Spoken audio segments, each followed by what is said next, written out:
Un raro diamante azul circula entre los ricos, dejando tras de sí un reguero de desgracias y muertes. María Antonieta solía llevarlo alrededor del cuello. Desgraciadamente, luego la decapitaron. Rumores espeluznantes afirman que los huesos del mayor dramaturgo del mundo fueron excavados en secreto de su tumba sagrada. Una de las afirmaciones sobre esta sociedad es que tienen el cráneo de William Shakespeare. A veces oímos historias de asesinatos secretos. Un dios protector castiga a quienes se atrevan a robar en su isla divina, sin importar lo lejos que lleguen. Hay lugares especiales que resuenan con poder. Está activo, vivo ahora mismo. La maldición es real.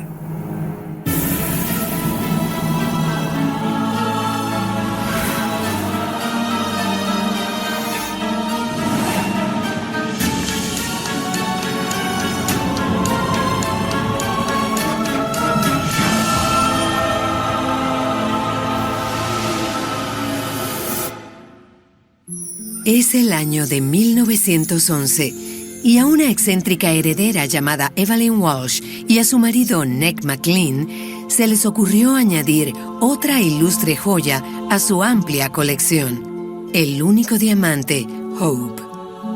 Pierre Cartier es un vendedor y quiere vender el diamante Hope.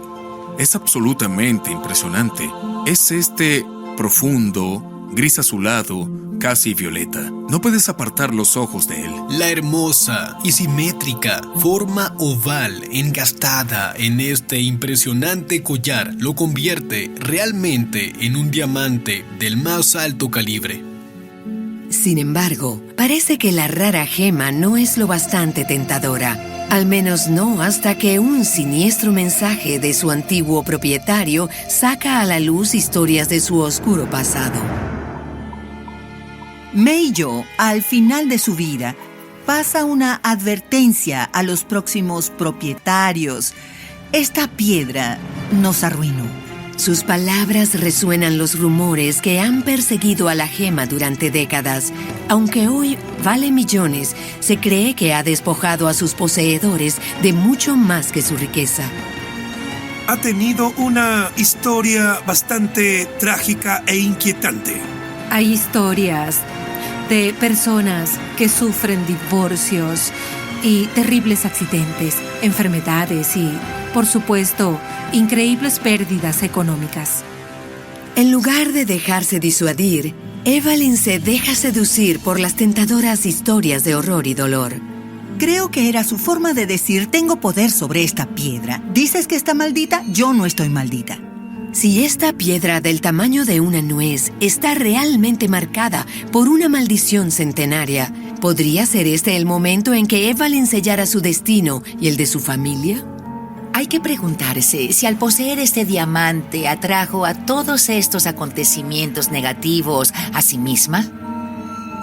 Se cree que se formó en las profundidades de la Tierra hace más de 1.000 millones de años.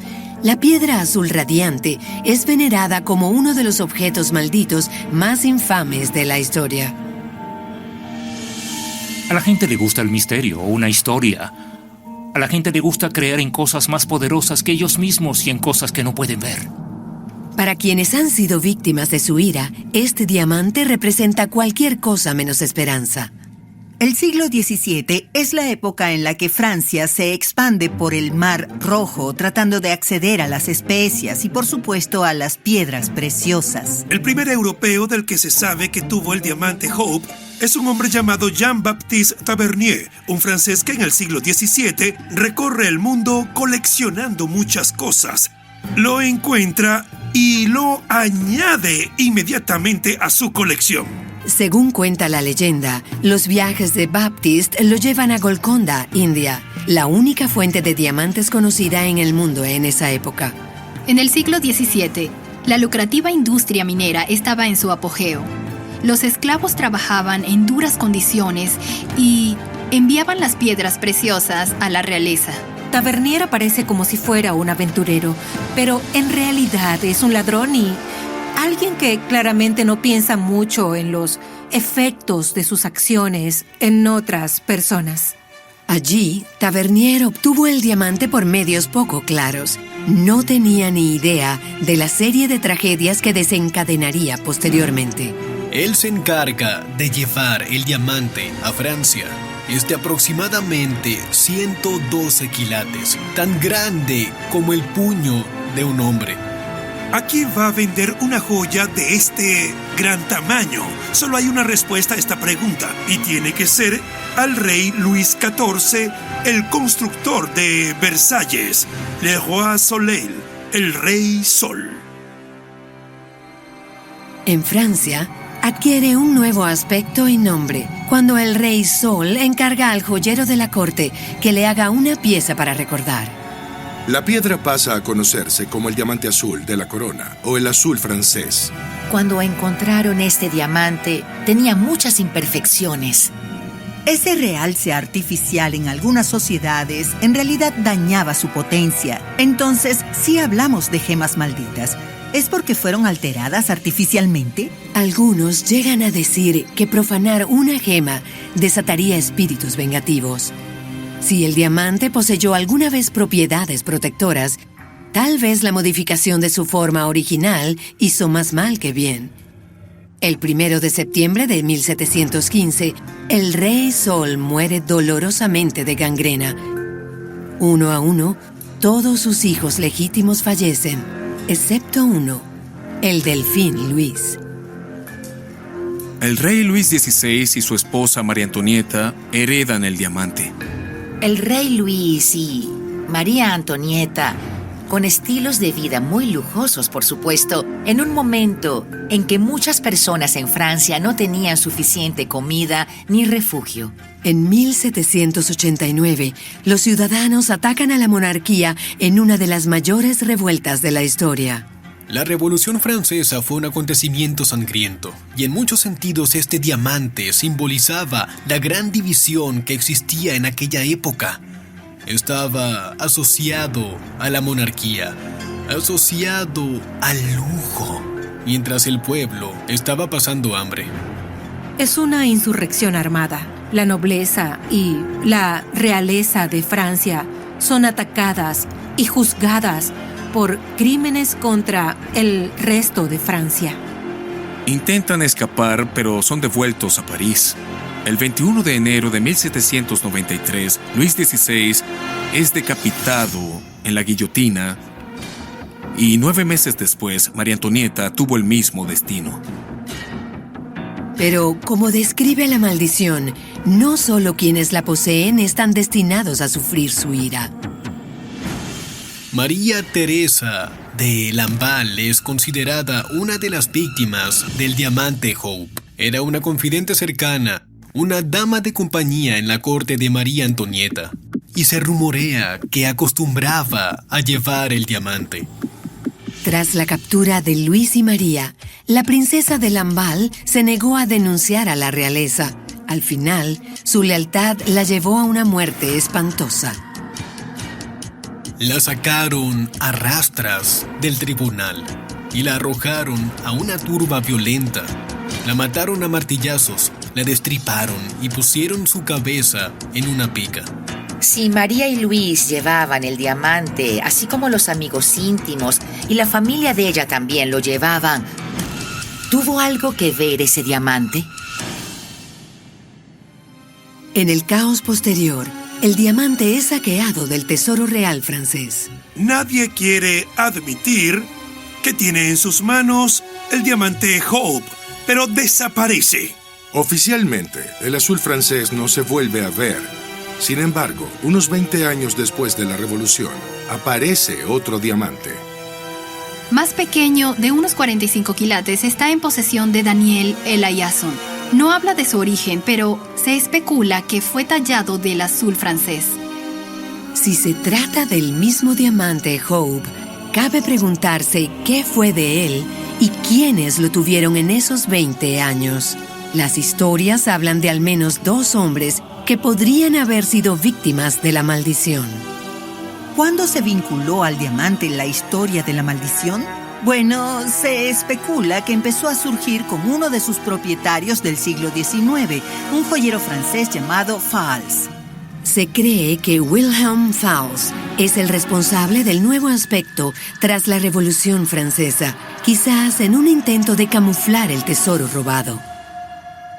Según la leyenda, cae víctima de la maldición después de que su propio hijo roba el diamante antes de venderlo. Fals muere de pena o a manos de su hijo y luego su propio hijo se suicida.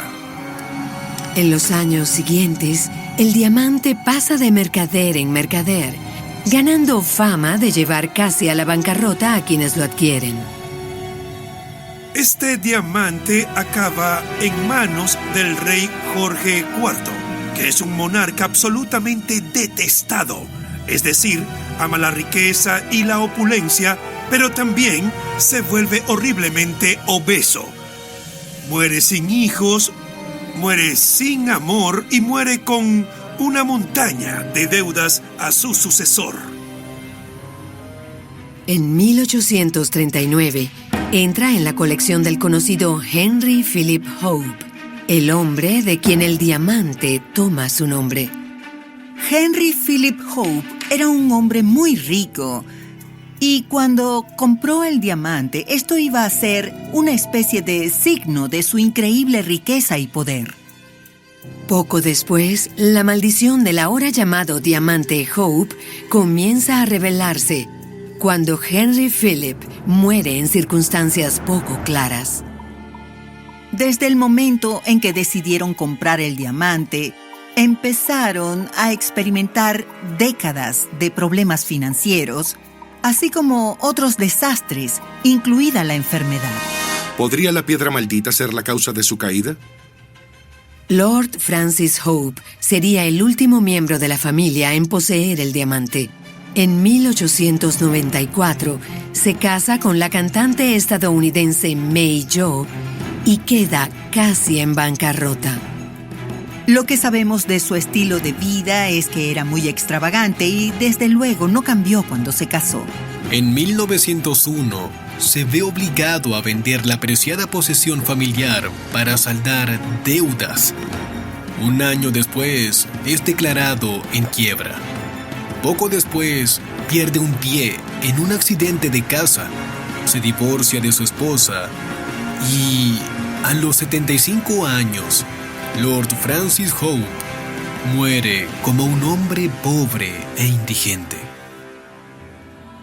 Posteriormente a su partida, May Jo se apoyó en la fantástica historia de la maldición que tenía la joya, una que también ella podía sentir. El hecho de que May Jo se esforzara en advertir al siguiente propietario es muy interesante. Dijo: "Se lo advertimos, esto no les traerá más que desgracias".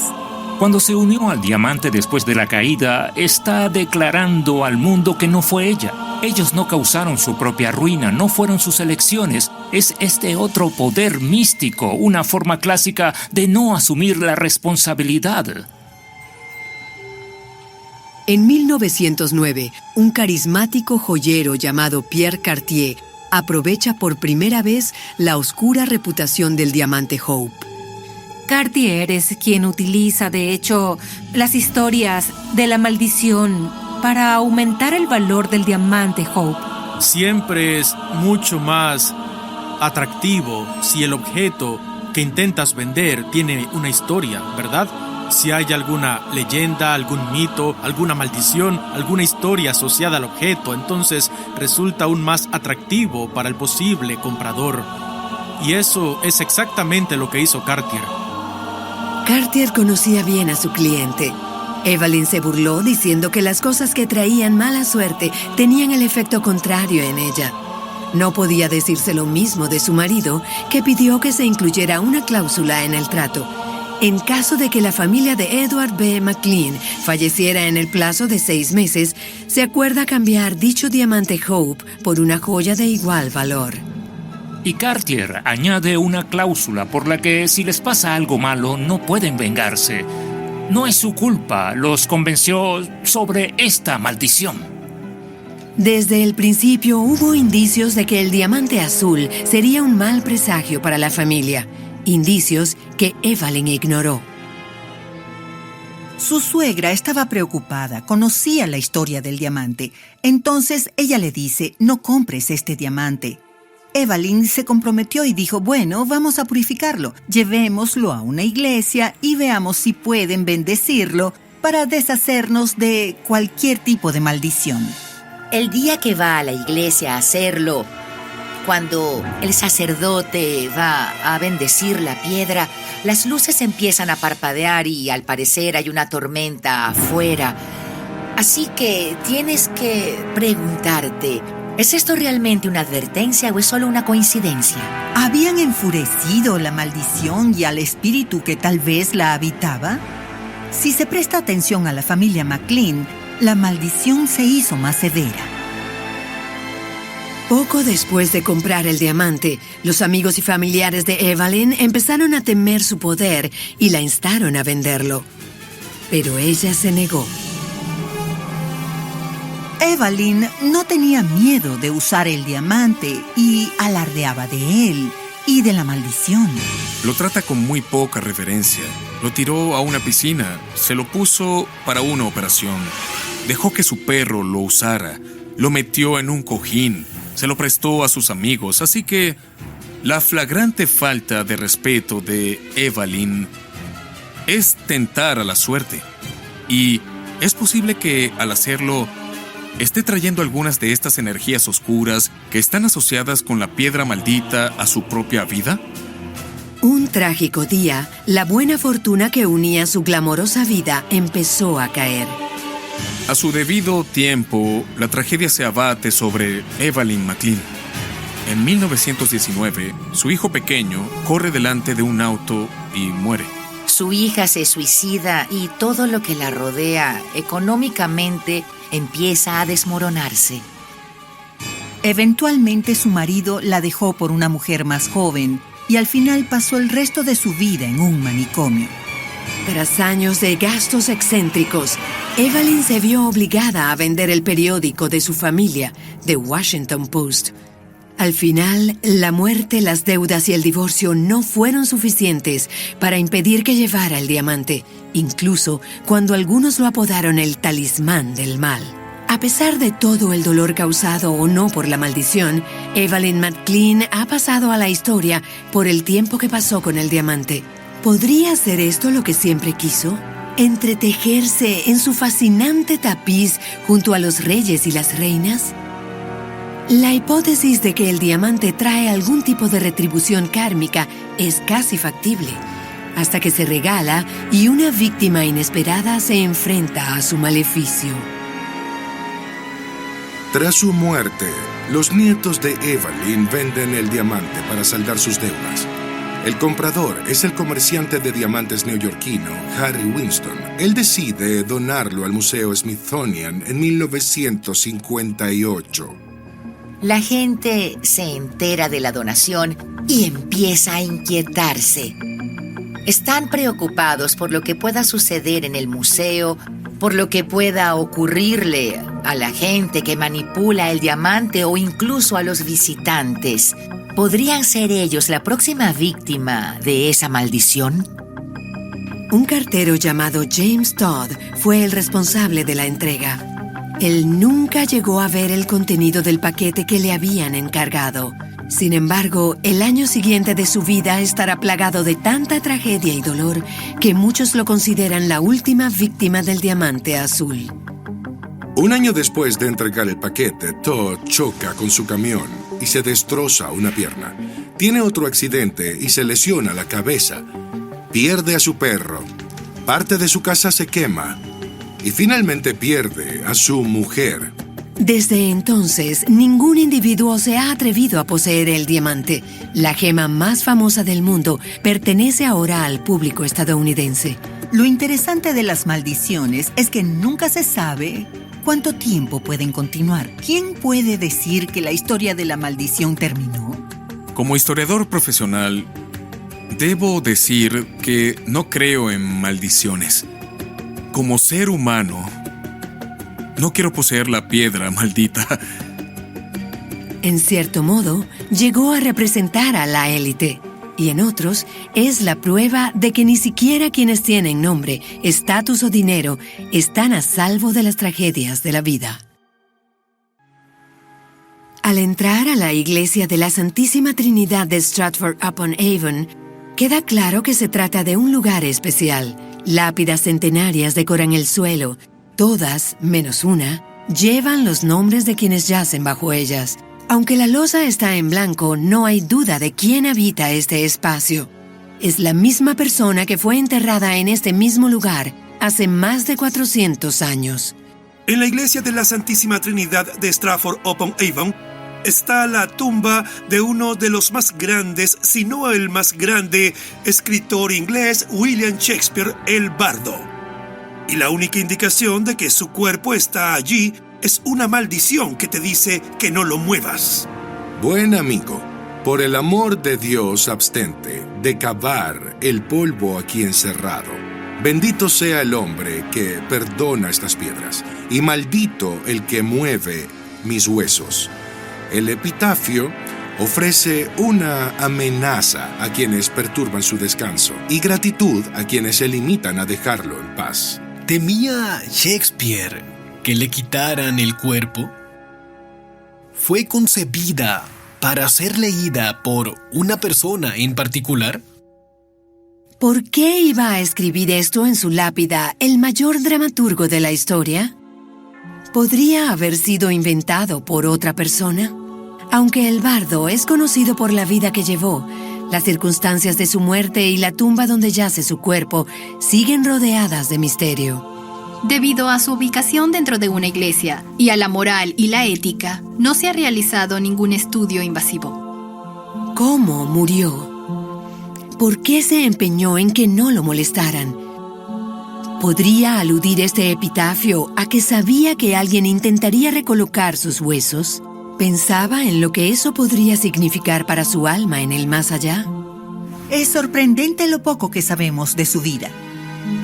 Shakespeare es considerado el mejor escritor en lengua inglesa. Sus obras constan de al menos 39 obras de teatro y 154 sonetos. Sabemos aún menos sobre su muerte, solo que fue misteriosa y que fue a los 52 años. Por lo que podemos deducir de los registros, Shakespeare murió el 23 de abril de 1616 en Stratford-upon-Avon, su ciudad natal.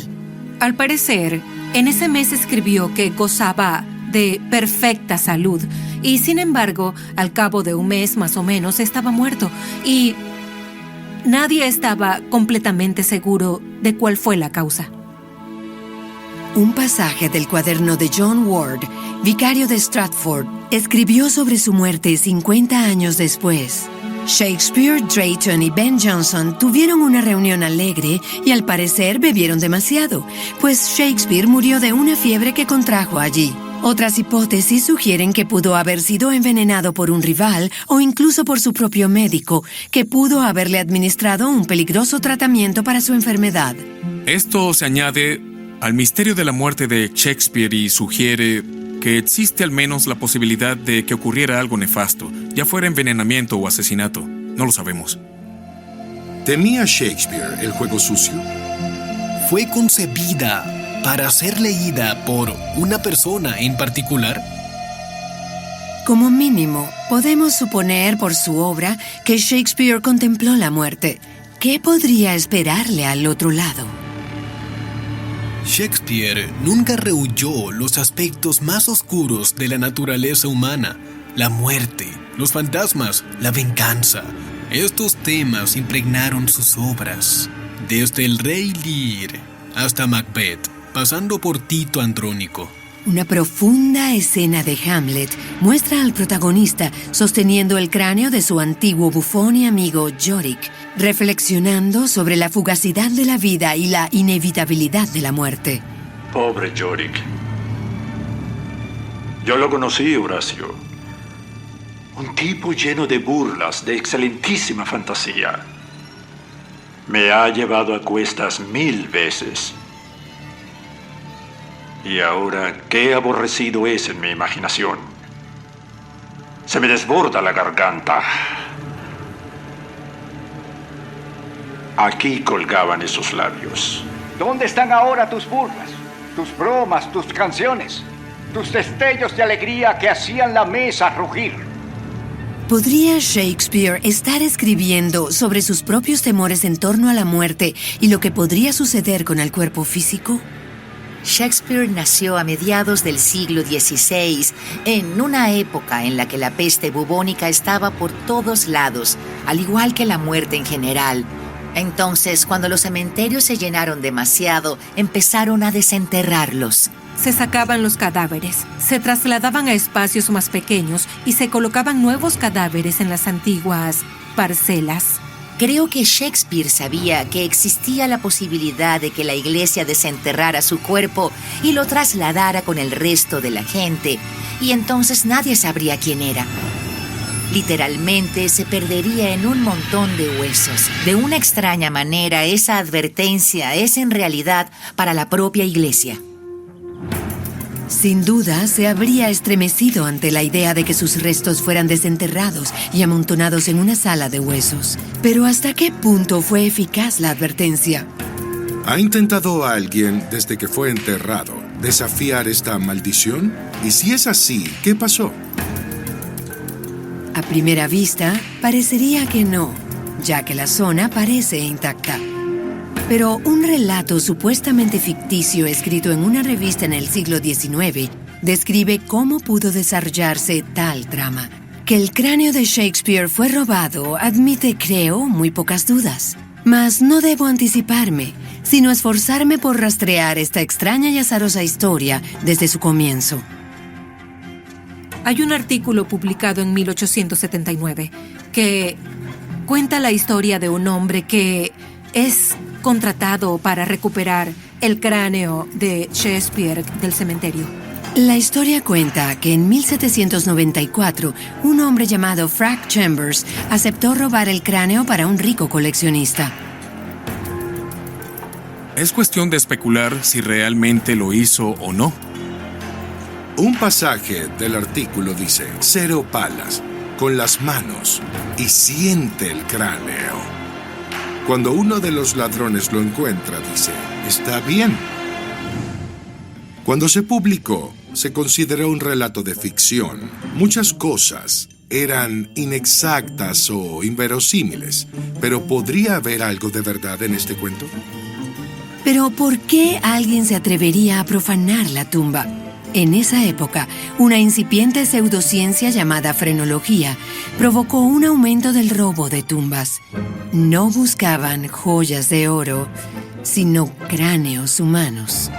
En esa época vemos que se desarrollan muchas ciencias, así que la frenología era una de estas nuevas pseudociencias que habían surgido y era el estudio del cráneo de una persona. En teoría, la genialidad podría determinarse estudiando la forma del cráneo. Las grandes hendiduras en partes específicas se atribuyen a aspectos como la creatividad, la inteligencia y diversas habilidades.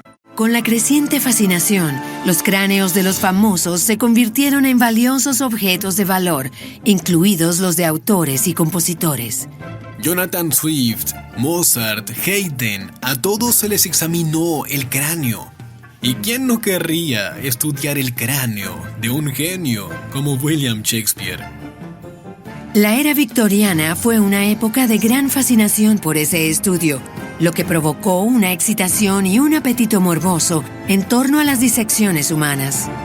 A finales del siglo XIX, la ciencia se interesa por los cadáveres.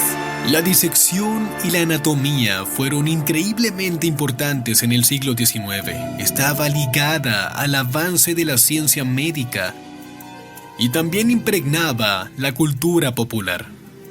El saqueo de tumbas era una forma de adquirir un espécimen fresco que se podía vender o llevar a una de las instituciones médicas y luego develarlo para estudiantes y curiosos. Pero el acto de cortar carne humana hizo algo más que satisfacer la curiosidad científica. Se convertiría en entretenimiento. Tenemos escuelas de medicina que están haciendo autopsias y autopsias públicas que se hacen en parte por entretenimiento. Y eso significa que necesitan cuerpos. Entonces, los ladrones de tumbas son contratados por particulares y a veces por las instituciones médicas y escolares. ¿Podía considerarse el cráneo de Shakespeare un objeto de gran valor? Sin duda, su genio creativo era digno de estudio. ¿Hubo complots para robarlo e investigarlo? Y si es así, ¿alguien lo logró? Tal vez si tuvieras el cráneo de Shakespeare podrías averiguar qué tienen de especial las protuberancias que lo convierten en un gran dramaturgo. Durante décadas, los historiadores han querido saber más sobre Shakespeare estudiando su tumba, pero para proteger la santidad de su última morada no se ha tocado hasta ahora. En 2016, la Iglesia permitió la realización de un estudio no invasivo, así que se realizó un radar de penetración. Es realmente una forma perfecta de poder contemplar la tumba de Shakespeare sin molestarla y, por lo tanto, quizás alejándose de la maldición de Shakespeare. Esta investigación no innovadora produjo resultados intrigantes que plantearon más preguntas que respuestas en torno al entierro del escritor y su maldición. El radar de penetración reveló que su esqueleto no tenía cráneo y que había una ligera alteración alrededor de la cabeza. Su cráneo desapareció, lo que lleva a preguntarse dónde fue a parar la cabeza de Shakespeare. ¿Podría ser esta la prueba de que alguien ignoró la advertencia y movió sus huesos? Si se llevaron el cráneo, ¿podría significar esto que el cuento gótico publicado hace tantos años sea verdad? Un detalle vital de la investigación así lo sugiere. Cada tumba tiene una profundidad de menos de 1 metro. Es la profundidad exacta descrita en el artículo de la revista. Los hombres cavaron 1 metro de profundidad. Sé que nos acercábamos al nivel donde el cuerpo se había descompuesto. Puede haber algo de verdad en el artículo, porque acertar 2 detalles muy significativos, que es que la tumba era solo 1 metro de profundidad y que falta el cráneo, y la persona afirma tenerlo. Así que, ¿están malditos? ¿Quién sabe? Realmente tiene que darnos un poco de especulación en cuanto a este artículo que fue muchos años antes. ¿Esto le da alguna validez? Me hace sentir que sí, siento que la tumba fue perturbada en un punto. Si una parte de esta historia es cierta, ¿qué ocurrió con el cráneo de Shakespeare y los individuos que se atrevieron a moverlo?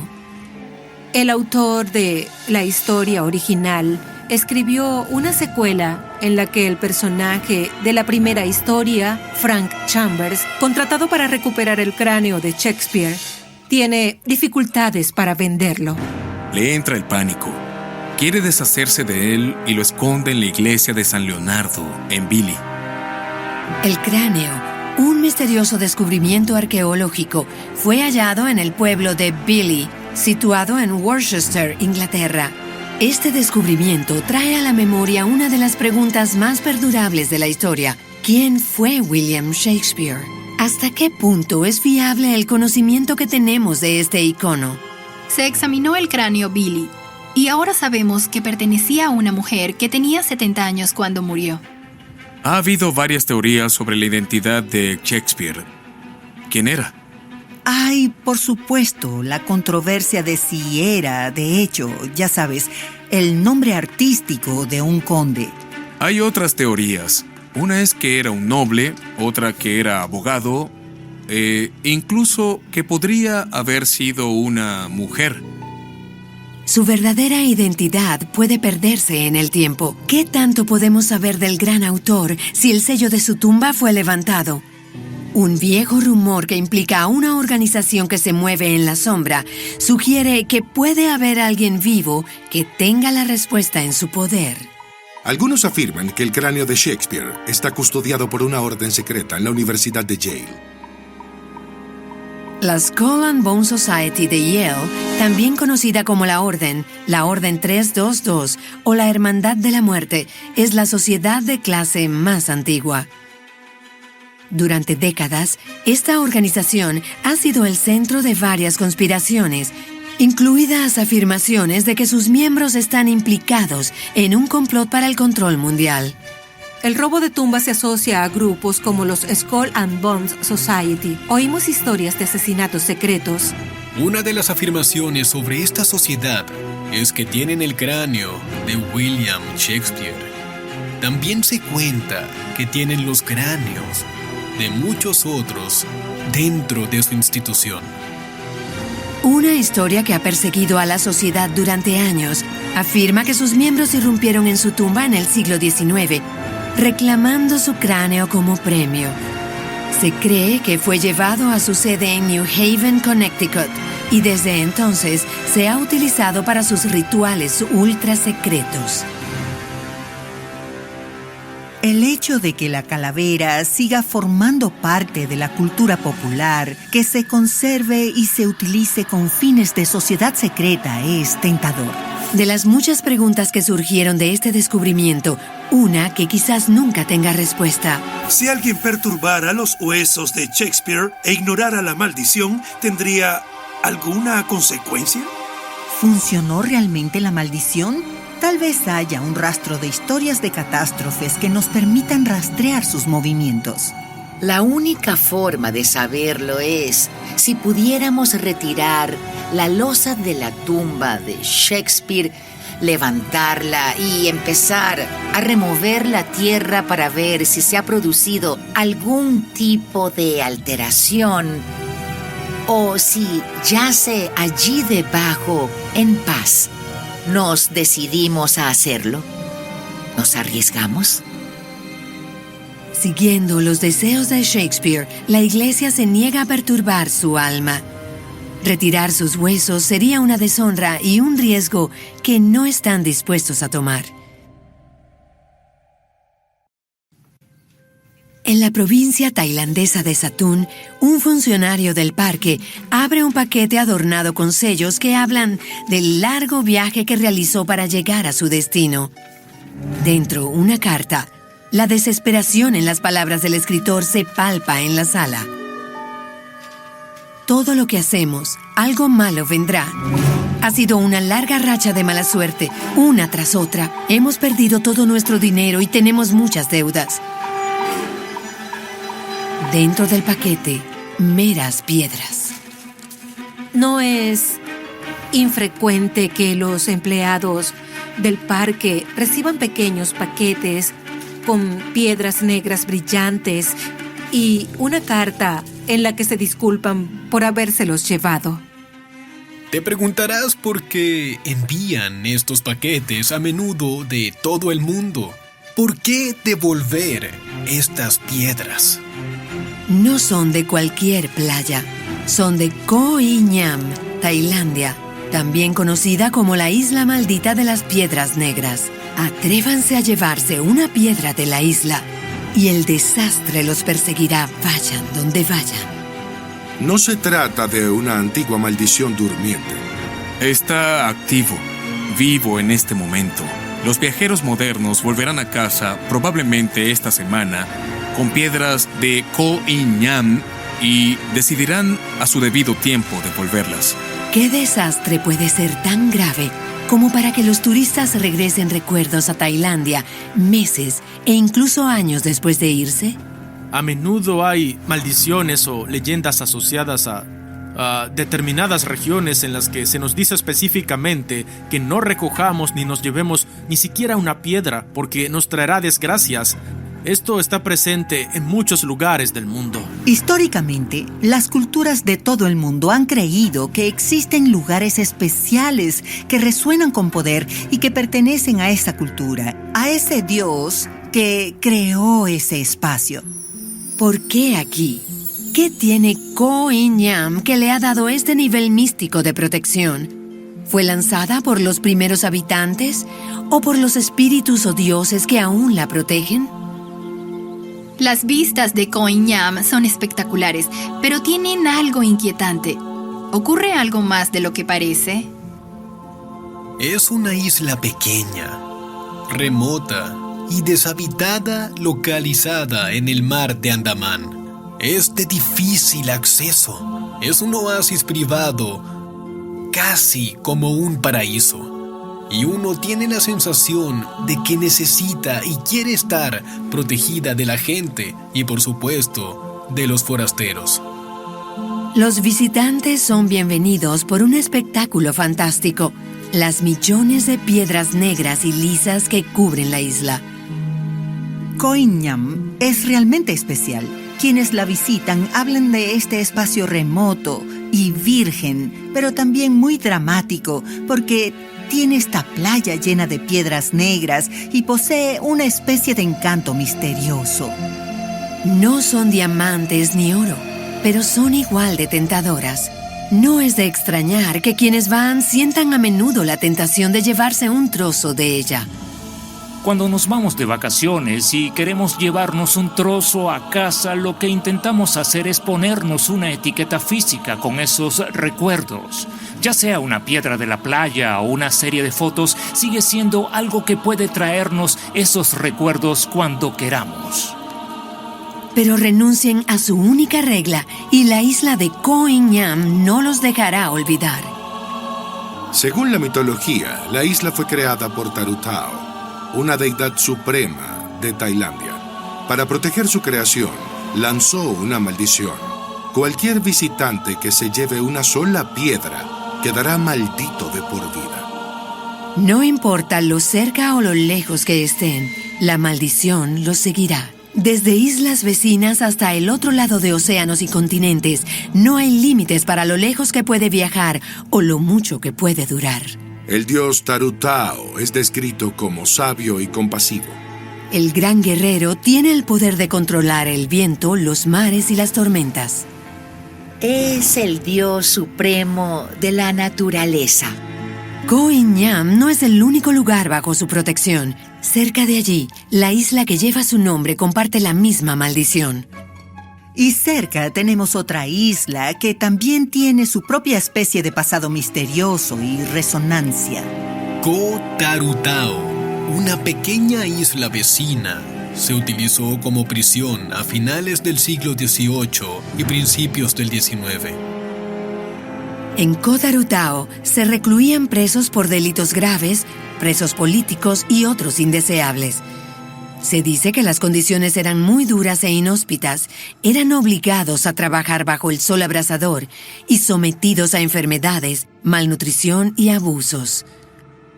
Muchos prisioneros murieron en esta isla. Y se dice que sus espíritus aún merodean por el lugar hoy en día. Durante la Segunda Guerra Mundial, los suministros a la isla fueron restringidos y los habitantes recurrieron a la piratería en el estrecho de Malaca. También se inclinaban a la piratería porque, ¿qué quieren? Los piratas quieren lugares donde puedan ocultarse, esconderse, atacar con facilidad y aún así desaparecer. Así que estas islas tienen su propio pasado. El terreno escarpado y los densos bosques la convertían en un lugar ideal para que los piratas almacenaran sus riquezas. Historias afirmaban que habían tesoros escondidos en lugares secretos. Pero se dice que el dios tailandés Tarutao fue invocado para protegerla de los invasores y sus fortunas quedaron malditas, custodiadas por la fuerza sobrenatural de este dios. No es un dios malicioso, pero él protege de una manera feroz sus dominios, sus islas. En Khao Nham, un cartel se cierne sobre la playa, advirtiendo sobre las consecuencias de desobedecer a la deidad. Quien se atreva a llevarse una piedra de la isla solo encontrará tragedias. Incluso ahora, si vas a visitarla, encontrarás en la playa un cartel en varios idiomas que advierte a la gente de no llevarse nada que no sea suyo y que si lo hacen, les ocurrirá algo terrible.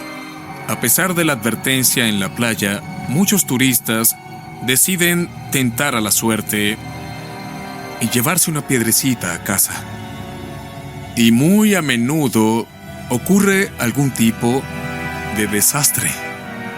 Cada año la gente pone a prueba la amenaza del Dios y cada año esa misma gente le pide al Dios su perdón. Anécdotas de viajeros cuentan que han sufrido diversos accidentes, han perdido su trabajo y se han endeudado. Una serie de sucesos desafortunados que afectan a amigos, familia y finanzas y que parecen comenzar tras irse de la isla. El objetivo de esta maldición es muy diferente, es protectora. No se trata de hacerle daño a la gente, sino de preservar la perfección espiritual y la integridad del espacio. Lo fascinante de esta maldición es casi la reacción retardada que provoca. Se llevan una piedra y luego les pasa algo en su vida. Tal vez su salud empeora o sus finanzas y piensan, Dios mío, tengo que devolver esa piedra. La maldición parece tener un profundo impacto psicológico y ciertamente apela al instinto de culpa de aquellos que ignoraron la advertencia. Puedes acabar con la maldición, pero tienes que regresar la piedra. Afortunadamente, la maldición puede revertirse al devolver lo que se ha tomado. Esta maldición, a diferencia de muchas otras, ofrece una red de seguridad. Si quieres que termine, solo tienes que devolver las piedras. Algunas personas se llevan estas piedras solo para probar la maldición, ver si realmente funciona, y otros solo quieren participar en la narración. Pero la historia crea una especie de mala conciencia en la gente. La cuestión entonces, con todos estos paquetes que vuelven, es si los remitentes de estas piedras están intentando culpar a la isla de sus desgracias o es que la maldición es muy real. 2019 ha sido sin duda un año duro lleno de mala suerte y espero empezar desde cero. Siento mucho haberle faltado el respeto a su hermosa tierra llevándome algo tan especial. Las piedras han adquirido un doble significado para quienes creen. El veneno que infecta sus vidas de mala suerte y la cura que puede librarles de tal adversidad. Se lleva esas piedras, se va y usted sabe, vio la advertencia pero la ignoró. Luego lo que sucede es que empiezas a entrar en un sesgo de confirmación. Cada vez que algo malo sucede, lo asocias con la piedra. Empiezas a culparla de todas las cosas malas que han sucedido en tu vida. La devuelves, rompes la maldición, inmediatamente buscas las cosas buenas que suceden para confirmar que de verdad ya no estás maldito. Y eso causa una mejor mentalidad porque vas a centrarte en lo positivo y no en lo negativo. Todo eso te dará un estado emocional diferente. Al otro lado del mundo, un fenómeno similar se desarrolla en Hawái. La maldición de Tailandia no es única. La vemos en otros lugares del mundo. Uno piensa en Hawái como la lava fundida, el pele. La palabra hawaiana pele significa lava fundida. Es conocida como la que da forma a la tierra y representa resistencia y pasión. Su significado se ha distorsionado en las últimas décadas. Muchos turistas creen que es una diosa del volcán que castiga a quienes se atreven a tomar algo que le pertenece. Las historias han infundido miedo a quienes creen ser víctimas. Y allí también vemos turistas que cada año devuelven rocas de lava y otros elementos del paisaje natural, convencidos de que han sido maldecidos. Algunos ladrones de lava han hecho todo lo posible por devolverla a Hawái. El envío puede costar hasta $100 solo para devolver el material a donde pertenece. Sin embargo, la verdadera historia de Pele es muy distinta. El problema con la historia y los turistas que se llevan cosas es que en realidad no forma parte de la cultura, no forma parte de la historia del dios. Por eso, si nos fijamos en la diosa Pele, no es el tipo de dios vengativo o que quiere hacer daño. Parte de la creencia tradicional hawaiana es que cada roca tiene maná o poder, cumple una función y tiene un lugar al que pertenece. En la naturaleza hay que pedir permiso y respetar el entorno natural. A diferencia del parque tailandés, los cuentos hawaianos no forman parte de ninguna tradición fuera del aumento del turismo en Hawái, que parece haber inventado esta historia. Se trata de utilizar la idea de un poder místico, una maldición o la mala fortuna para garantizar un buen comportamiento. Lo que oímos en el caso de Pele y Hawái es que alguien creó una pena mística cuando no podía crear una legal.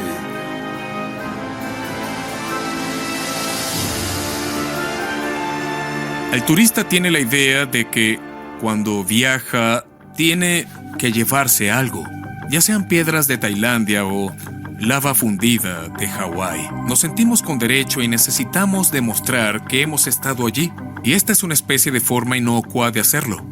Hay algo en el hecho de agarrar una roca de la costa y sostenerla y sentir esa energía y la belleza de todo lo que nos rodea que no consideramos un acto de destrucción. Pero si hay miles de personas cada año haciendo eso, se produce una cierta destrucción de todo el hábitat natural. Como dice el refrán, siéntase libre de tocar las piedras, pero déjelas como están. Si uno echa un vistazo a esta isla aislada, queda claro que la maldición ha hecho su trabajo. A medida que más gente conoce este paraíso privado, la amenaza de la maldición se erige como última línea de defensa, protegiendo este espacio sagrado de quienes llegan a sus orillas. Pueden visitarla, pero cada parte de la isla, hasta la última piedra, debe permanecer cuando se marchen.